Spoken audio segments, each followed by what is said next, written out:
Well, how many of you are country music fans? Come on, I want to see your hands. Be proud that you're a country music fan. Come on, get those hands up. Like, look around. All of you country music fans. Well, I am not.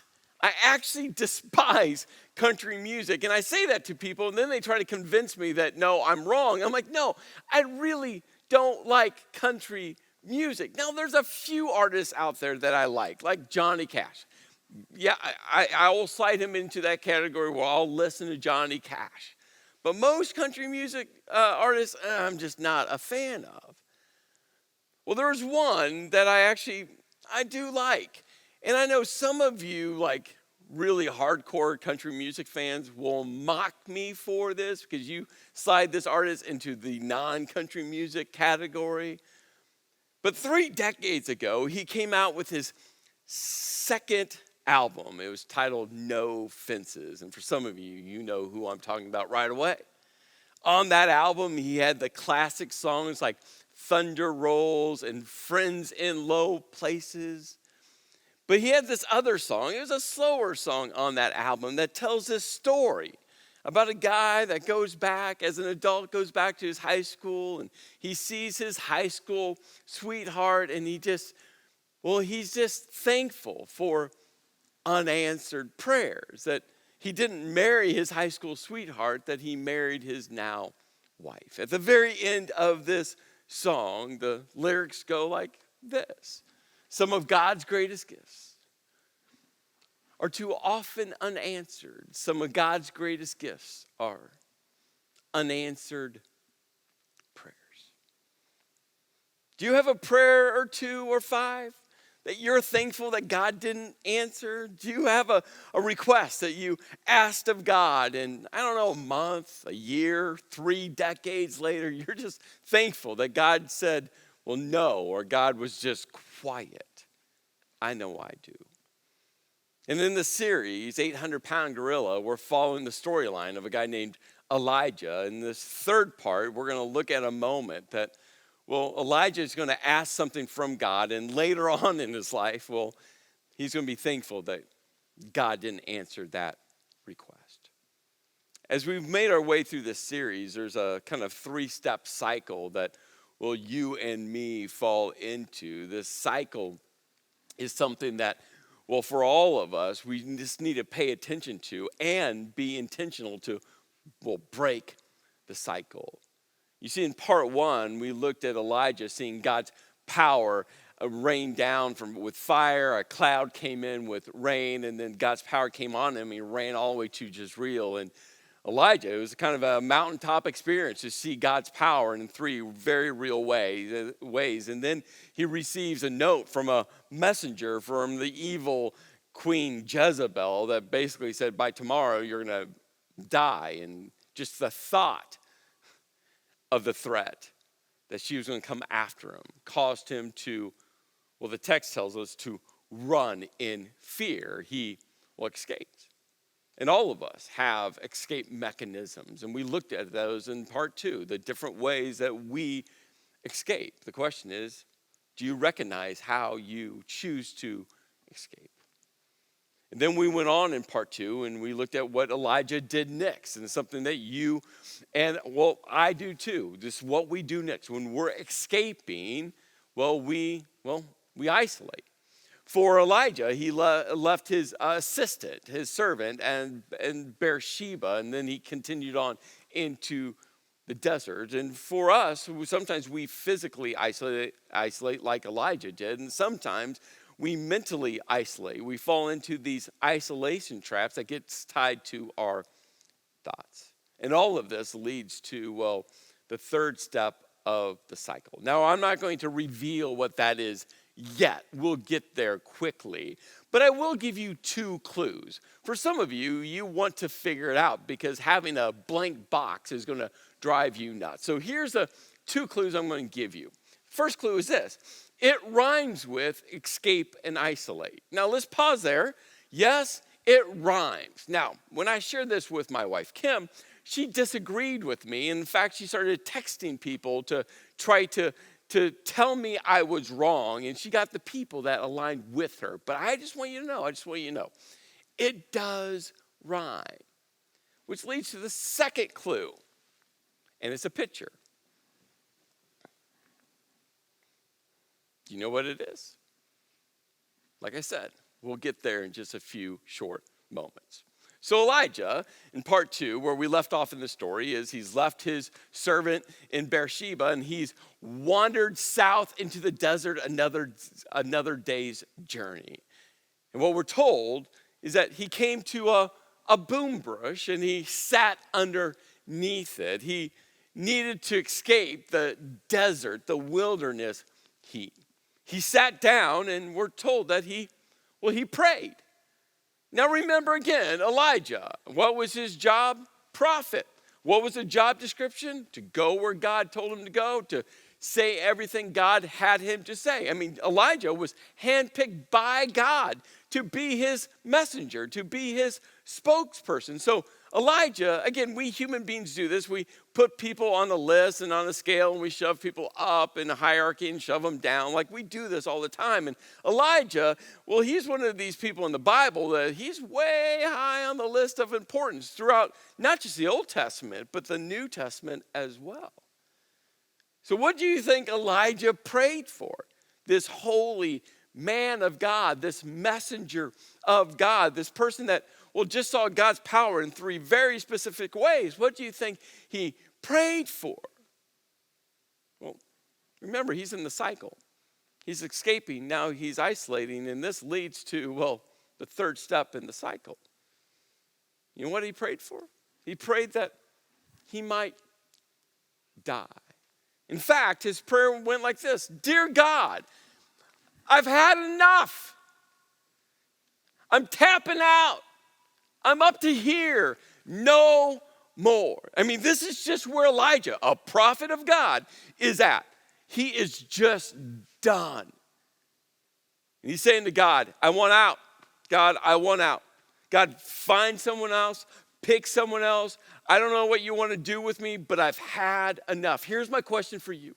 Are you there right now? You just had enough. And you're saying to God, it's too much. The weight's too heavy. The fear, the anxiety in my life is just overwhelming. You think about work, I've had enough. You think about family relationships, you've had enough. You think about friendship relationships, I've had enough. You think about church, I've had enough. You think about all the things going on in the world, you've had enough. You think about your finances, I've had enough. You think about anything swirling in your life, and you're just, I've had enough. And here's what you need to hear from me. I've been there. I completely understand. In fact, when I read the story of Elijah, man, I've been there before. Hey, God, I've given you all of me. Hey, God, I have faithfully followed you. Hey, God, no matter what you've asked from me, I've said yes, and I'm just now done. I'm ready to tap out. I've had enough. Elijah's just there. It's real. And I know that you know what that feels like, don't you? Elijah goes on, he goes, hey God, just take my life.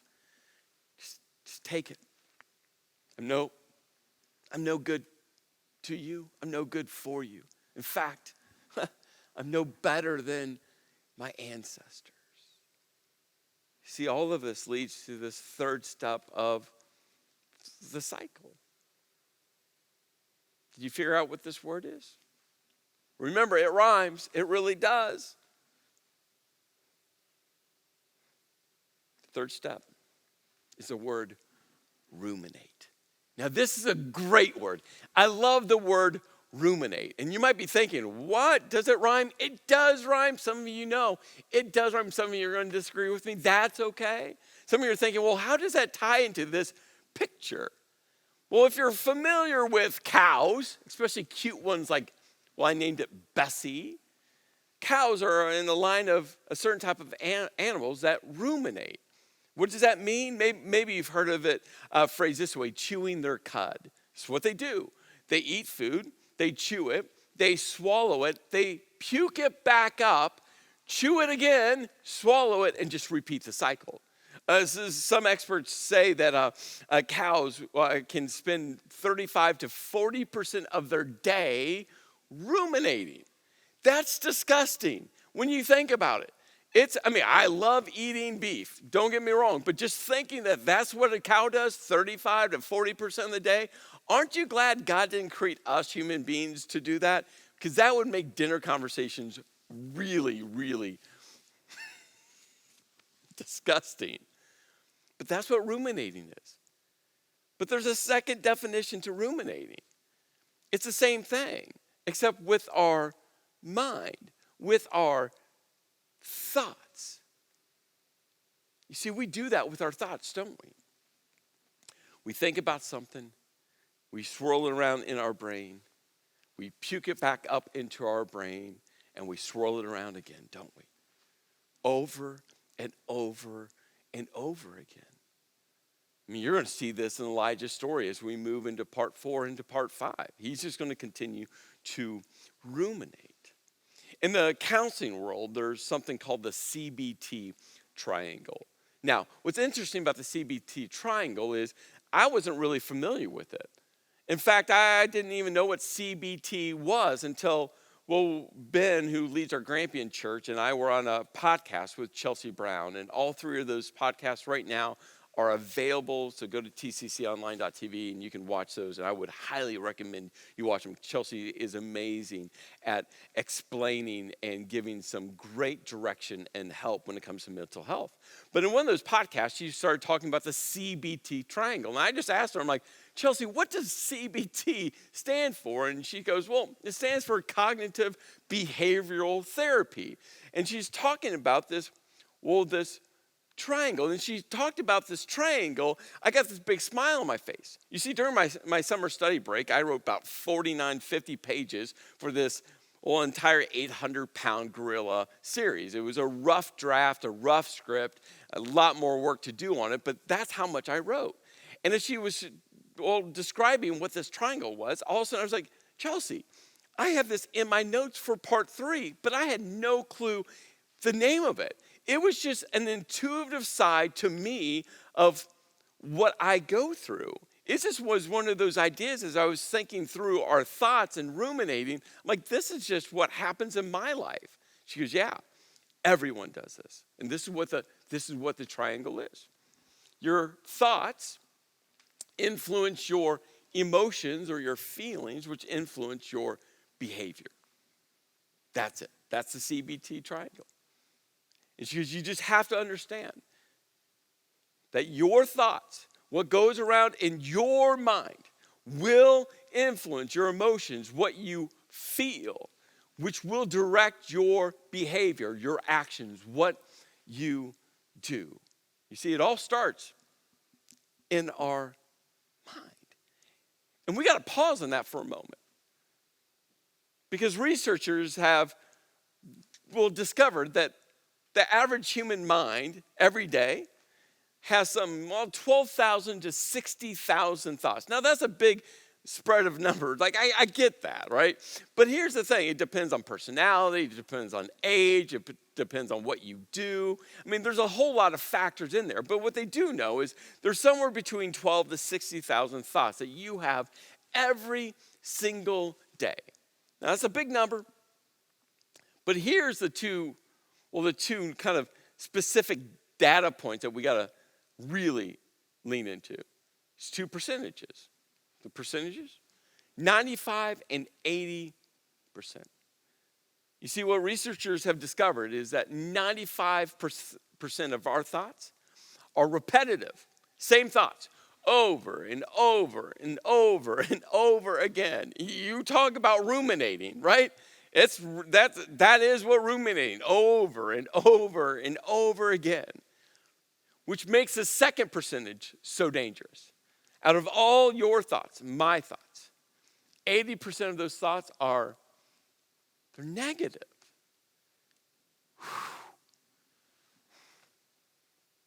No wonder mental health. No wonder why we're all just exhausted mentally, emotionally. No wonder why we're all struggling. 80% of our thoughts are negative. You see, we think about the CBT triangle. We think about our thoughts that influence our emotions, that influence our behavior. It's why our thoughts are so important, and why we have to break the cycle of escaping to isolating, because those two steps always lead to ruminating. There's a verse that we've looked at in each part of this series. It's this verse in 2 Corinthians, and we take captive every thought to make it obedient to Christ. That's why every thought is so critical. Every thought is critical. You see, the question that you got to have to kind of roll around in your spirit is, what are your thoughts fixed to? What thoughts do you need to take captive and just toss away? What thoughts do you need to take captive and make obedient to Jesus? And that question leads to the next one. What percentage of your thoughts are negative? 80% is the average. Some people have a higher percentage, some have a lower, right? 80% is average. What percentage of your thoughts every day are negative? Which leads to, how do you break the cycle? And maybe a different way to ask this question that doesn't feel as good is, do you want to break the cycle? Do you want to? You see, the Bible over and over and over again talks about our mind. It's quite amazing when you kind of pause and you start thinking through, the Bible and our mind. Because God knows. He created us, that our thoughts influence our emotions, influences our behavior. God understands that all. That's why over and over again, God comes back to our thoughts, our minds, and that we need to take captive every thought and make it obedient to Christ. The Apostle Paul also wrote these words in a letter he wrote to a church located in the ancient city of Philippi. And he wrote this. He goes, "Finally, brothers and sisters, whatever is, ... He says, hey, whatever. And then he's going to give 6 very specific kind of categories, words that we need to keep in view. And after he gets done with this, these 6 very specific words, 6 very specific categories, he said, hey, think about these things.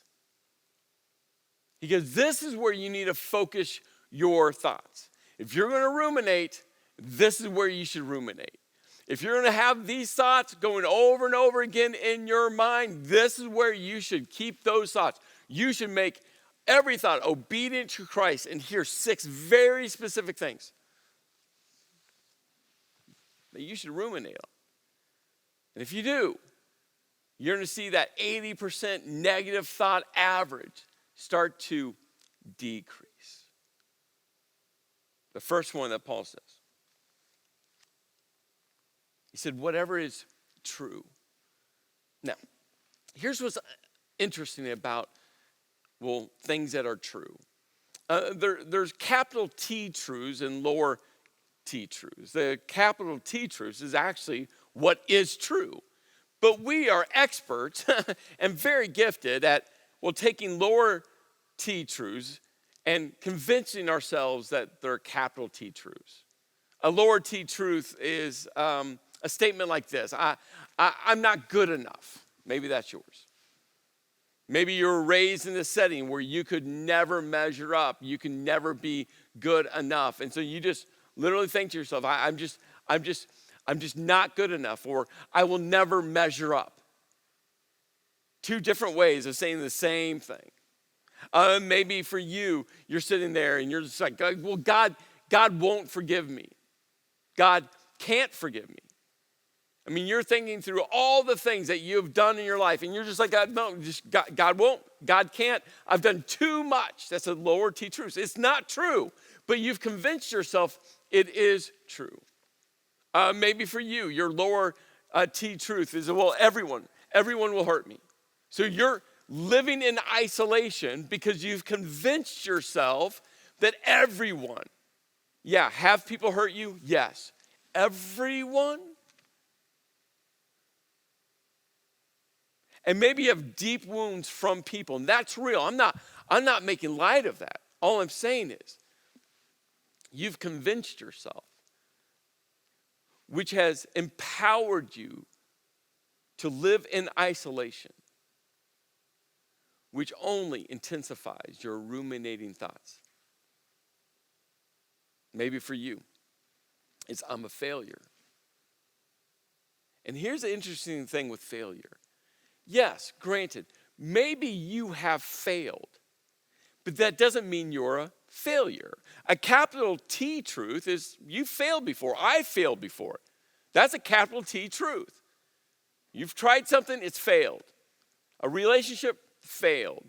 A dream that you thought was going to come into fruition, it didn't, it failed, right? Capital T truth, you failed. But the lower T truth says, I'm a failure. No, you're not a failure because God created you. God didn't create a failure.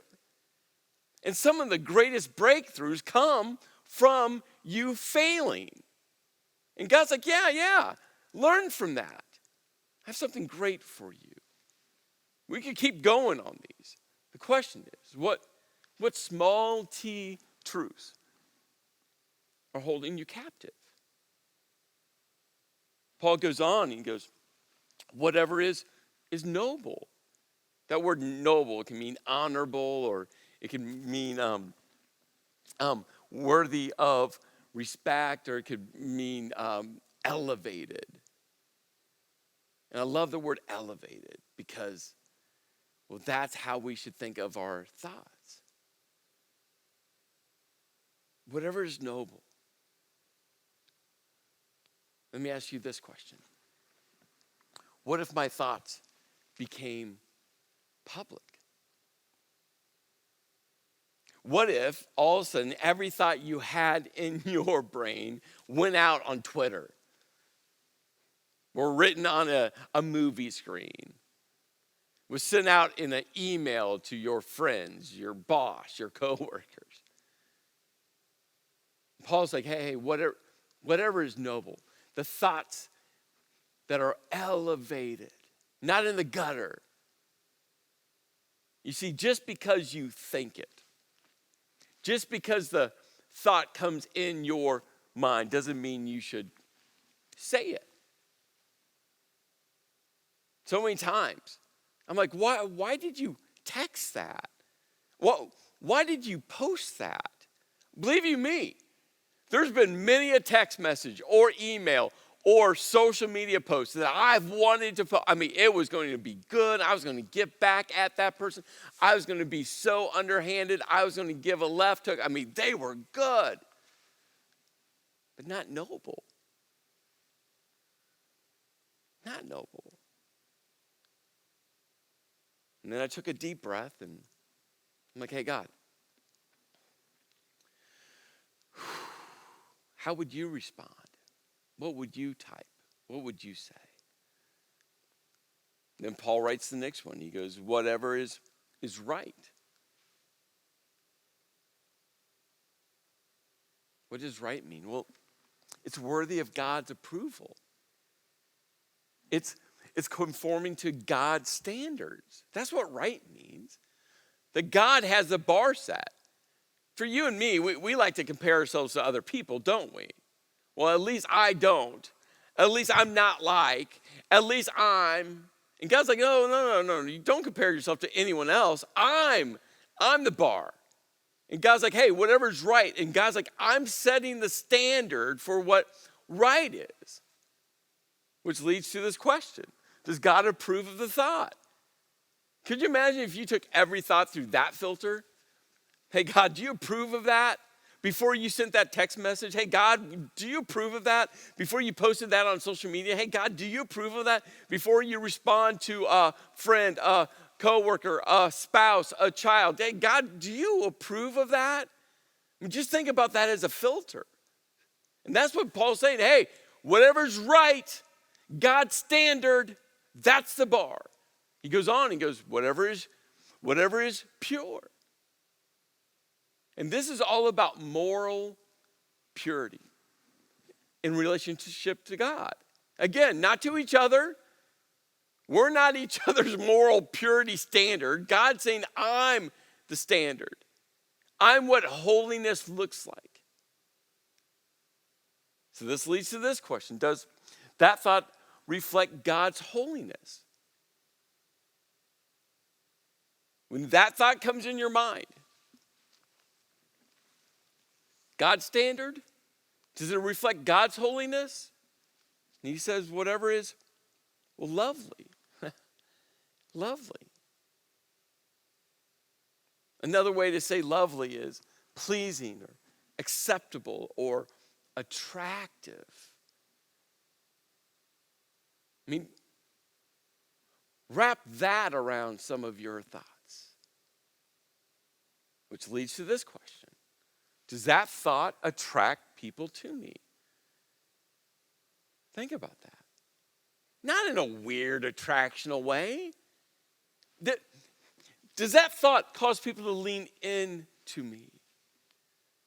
Does that thought cause people to want to know who I really am? And more specifically, does that thought reflect who Jesus is? And then Paul wrote, whatever is admirable. This simply means, well, not likely to offend. Whew. Are your thoughts offensive? If those thoughts got put out on the Twitter sphere, if I said that right, if those thoughts got emailed out, texted out to everyone you know,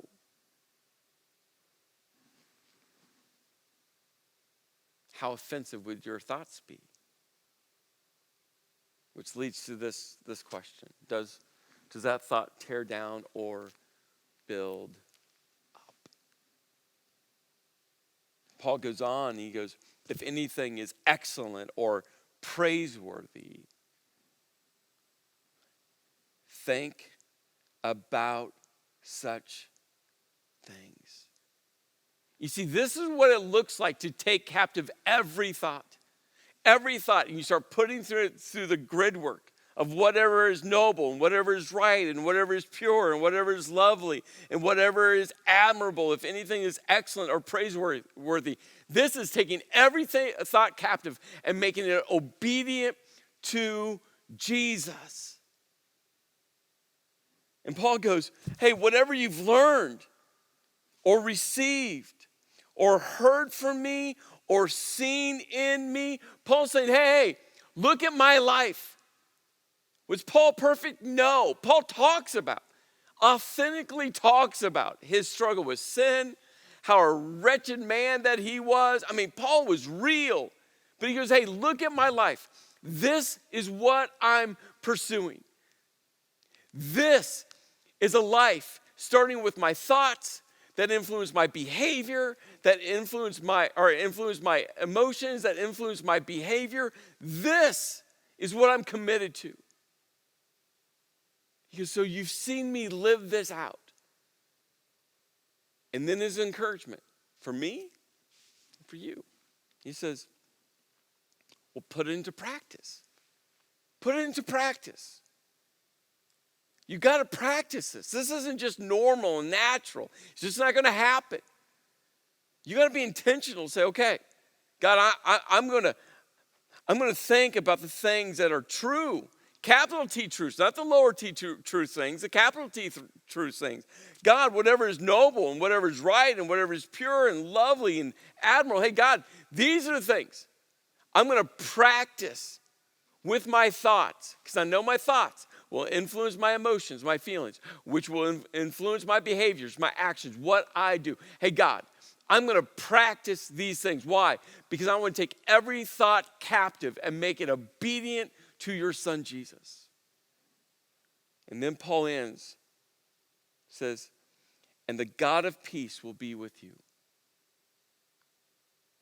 Peace comes from thinking about these things. I've shared with you that we have some great resources for you. I mentioned a few moments ago that Ben, who leads our Grampian church, and I recorded a 3-episode podcast with a counselor, Chelsea Brown. That's live on our website now, and just part of a collection of different resources for you. But I want to encourage you because she helps breaks down some very complex thoughts when it comes to our mental health and gives some great direction on how to navigate through this. So I want to encourage you to listen or to watch those. But right now, we wanted to create a space for you. Because if you're like me, somewhere around that 80% range of our thoughts don't reflect the heart of God. So around your campus, there's going to be some mirrors. We've provided some Sharpie markers. And during this next song, I just want to invite you to walk up. Now, for some of you, you're going to love this. For some of you, this is going to make you uncomfortable. But remember, sometimes it's a great thing for us to take a step out of our comfort zone. So we just want you during this next song to walk up to a mirror and fill in the blank.